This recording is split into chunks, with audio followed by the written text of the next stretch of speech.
Reportage, au lendemain de la mort d'un adolescent de 13 ans, les habitants du quartier des Santes où a eu lieu la bagarre décrivent un climat dégradé.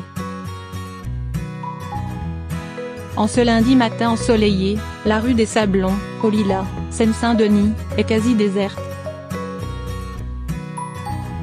Seul un agent de propreté vague tranquillement à son ramassage des feuilles mortes. Aux alentours de cette petite artère, voisine de la très commerçante rue de Paris mais aussi de la cité des Santes, la plus dure de la ville, des habitants pressés courent vers le métro, d'autres attendent le bus, font leurs courses ou discutent au café. Rien ne laisse deviner le drame qui s'est joué samedi soir dans cette rue des Lilas, commune encerclée par le 19e arrondissement de Paris, le Pré Saint-Gervais, Pantin, Romainville et Bagnolet. Deux bandes rivales s'y sont pourtant retrouvées et affrontées à coups de bâton et de barres de fer. Un adolescent de 13 ans originaire de Bagnolet a été grièvement blessé avant de succomber dimanche après-midi à l'hôpital. Une enquête a été ouverte pour homicide volontaire en bande organisée. Ce lundi, une source proche de l'enquête a appris à l'AFP que 5 mineurs âgés de 14 à 17 ans soupçonnés d'être impliqués dans la rixe avaient été placés en garde à vue. 2 se sont rendus à la police dimanche soir et les 3 autres ont été interpellés ce lundi matin. Je ne sors jamais le soir. Ça s'est passé juste ici, déclare Christiane en montrant du doigt la direction de la rue des Sablons.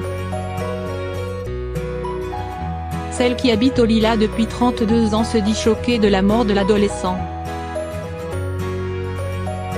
J'ai élevé mes 3 fils.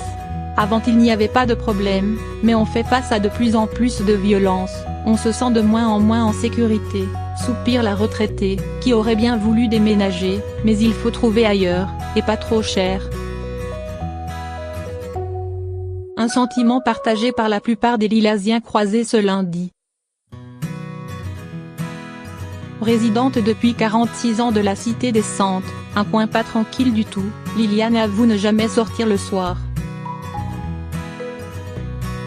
Marilyn, quinquagénaire qui y habite depuis sa naissance, juge que le quartier a beaucoup changé.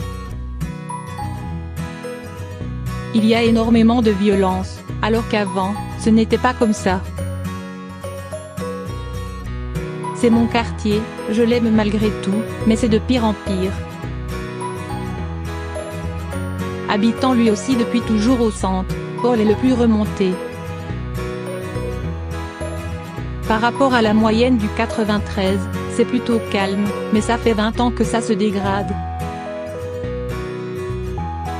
Les dealers, par exemple, ils ont toujours existé, mais maintenant ils sont très visibles, déplore le quadragénaire, qui raconte avoir vu dimanche en rentrant chez lui une maman qui pleurait et accusait les jeunes qui traînaient là d'avoir tué son fils. On aimerait voir plus de force de l'ordre chez nous. Autour du métro, il y a des agents de la police municipale qui tournent, mais il n'y a personne au centre, regrette Paul. On aimerait voir plus de force de l'ordre chez nous. Un vœu partagé par le maire socialiste de la ville Daniel Guiraud et par le député LFI de Seine-Saint-Denis Alexis Corbière, qui ont réclamé d'une même voix ce lundi matin des moyens supplémentaires. Seule Martine, sexagénaire qui travaille dans une association pour les sans-papiers, décrit un quartier plutôt agréable et même très sympa. Oui, il y a des jeunes qui traînent, ils écoutent de la musique, ils discutent, mais enfin rien de bien méchant, raconte celle qui s'est installée dans le voisinage en juillet dernier. Quant aux adolescents croisés sur le chemin du lycée, ils semblent choqués mais pas surpris. Cette histoire ne m'étonne pas. Il y a souvent des bagarres, certains jeunes sont toujours en conflit, raconte Ornella, désormais scolarisée à Paris. En ce moment, on entend beaucoup d'histoires, beaucoup d'embrouilles. Je pense que maintenant ils vont vouloir se venger.